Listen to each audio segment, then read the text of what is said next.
BVVS homeopathic ವೈದ್ಯಕೀಯ ಮಹಾವಿದ್ಯಾಲಯ ಮತ್ತು ಆಸ್ಪತ್ರೆಯಲ್ಲಿ ತೆಮಿಲಿಯೋಸ್ 2024 BHMSS ಅಂತಿಮ ವರ್ಷದ ವಿದ್ಯಾರ್ಥಿಗಳ ಬೀಳ್ಕೊಡುಗೆ ಸಮಾರಂಭ. BV ಸಂಘ ಶಿಕ್ಷಣ ಮತ್ತು ಆರೋಗ್ಯ ಕ್ಷೇತ್ರದಲ್ಲಿ ಗಮನಾರ್ಹ ಸೇವೆ ಮಾಡುತ್ತಿದ್ದು, ಸಮಾಜದ ಒಳಿತಿಗಾಗಿ ಅತ್ಯುತ್ತಮ ಶಿಕ್ಷಣ ಮತ್ತು ವೈದ್ಯಕೀಯ ಸೌಲಭ್ಯಗಳನ್ನು ಸೃಷ್ಟಿಸಿದೆ. ವಿದ್ಯಾರ್ಥಿಗಳು ವೈದ್ಯರಾಗಿ ಸಮಾಜದಲ್ಲಿ ಉತ್ತಮ ಸೇವೆ ಸಲ್ಲಿಸಿ ಎಂದು ಮಾಜಿ ಶಾಸಕರು, BV ಸಂಘದ ಕಾರ್ಯ ಅಧ್ಯಕ್ಷರಾದ ಡಾ ವೀರನಾಥ್ ಮಠ್ ಹೇಳಿದರು. ಅವರು ನಗರದ BVS ಹೋಮಿಯೋಪತಿಕ್ ವೈದ್ಯಕೀಯ ಮಹಾವಿದ್ಯಾಲಯದಲ್ಲಿ BHMSS ಅಂತಿಮ ವರ್ಷದ ವಿದ್ಯಾರ್ಥಿಗಳ ಬೀಳ್ಕೊಡುಗೆ ಸಮಾರಂಭ ತೆಮಿಲಿಯೋಸ್ 2024 ಅನ್ನು ಜ್ಯೋತಿ ಬೆಳೆಸುವ ಮೂಲಕ ಉದ್ಘಾಟನೆ ಮಾಡಿ ಮಾತನಾಡಿದರು.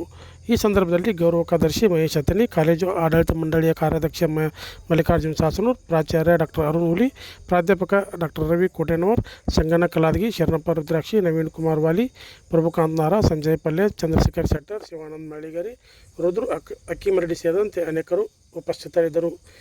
ನಂತರ ವಿವಿಧ ಶಾಸ್ತ್ರೀಯ ಹಾಗೂ ಆಧುನಿಕ ನೃತ್ಯ, ಸಮುದ್ರ ಗೀತೆಗಳ ನೃತ್ಯ ಪ್ರದರ್ಶನ ಎಲ್ಲರ ಗಮನ ಸೆಳೆದವು.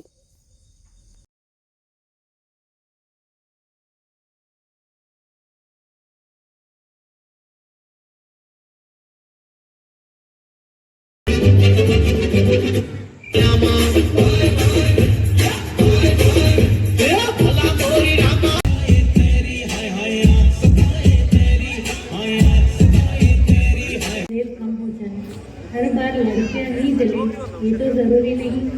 देश आज़ाद हुआ है पर देश की बेटियां नहीं. Violence against doctors is violence against humanity.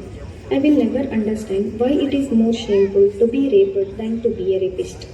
Respect the gender who gave you birth.